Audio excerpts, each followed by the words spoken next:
What's up? My name is Marissa, and something I've been dealing with and struggling with for a few months is overthinking.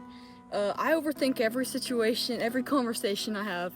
It's just, if I have a conversation with you, it's gonna be repeated in my head. Look, to be honest, we all overthink, right? Some people overthink a little, some people overthink a lot, and there's also times in our life where it's, up and down. Something I've created to help people who struggle with overthinking and myself is PAC. So PAC stands for prayer. Wait, we're just gonna go one by one. So P is for prayer. So I feel like we always go through life worrying and having anxiety, but we never bring it to God. We bring it to ChatGPT, we bring it to social media, to friends, but we never really bring it to God. In Philippians, it says to do otherwise. Philippians 4:6-7. It says, "Don't worry about anything, but in everything, through prayer and petition, with thanksgiving, present your requests to God. And the peace of God, which surpasses all understanding, will guard your hearts and minds in Christ Jesus." So prayer, the Bible specifically says prayer is a way of presenting our ideas, presenting our cares. In 1 Peter says, cast your cares onto Him. Casting your cares is casting what you care about, your struggles, your brokenness, the things that you celebrate, that's casting it onto Him. So that's what prayer is. Prayer isn't just like, now I lay me down to sleep. No, prayer is casting who we are, talking to the Lord. And that means talking about our overthinking too. That means bringing our overthinking to Him. And not just discussing it with Him, but letting Him respond and giving it to Him. Laying it down at His feet so He can take hold of it for us. Because He will take our burdens for us. And we don't have to live with it on our back. So the second letter is A. And A is acknowledging the situation.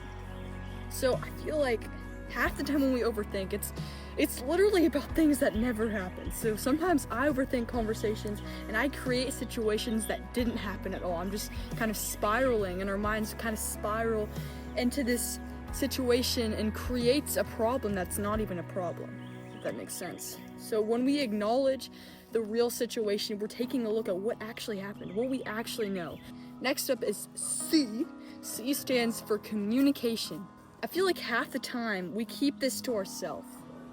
We keep it not only from God, but we keep it from other people around us who care about us.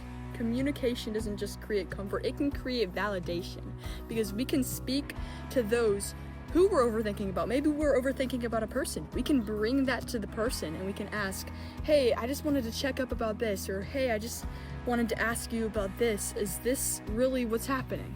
So the last letter is K. K is keep your mind in the present. Keep your eyes in the present. Matthew 6:34, it says, "Therefore do not worry about tomorrow, because tomorrow will worry about itself. Each day has enough trouble of itself." You see, we as humans, we're so caught up in what's in our mind that we forget to open our eyes and look around us. We forget to embrace God's creation, to embrace God's freedom, because we're trapped inside of our mind. But because what we're overthinking about, we're not there yet. We're not there anymore. We're only here. All we have is this moment right now. So what we need to do is we need to make the best of it. We need to keep our eyes on what's ahead. Because we can't fix one of my favorite 21 Pilot songs, Next Semester. We need to keep our eyes on the next semester. We can't change what we've done, because that's in the past. All we can do is trust God with that. So we need to keep our eyes on who's around us. We don't need to worry about who might be against us, but we need to embrace who's for us. And we need to embrace who God placed us with and find joy in what He is giving us. We don't need to always be focused on the next thing or focused on our past mistakes. We need to keep our eyes forward and trust in God every day.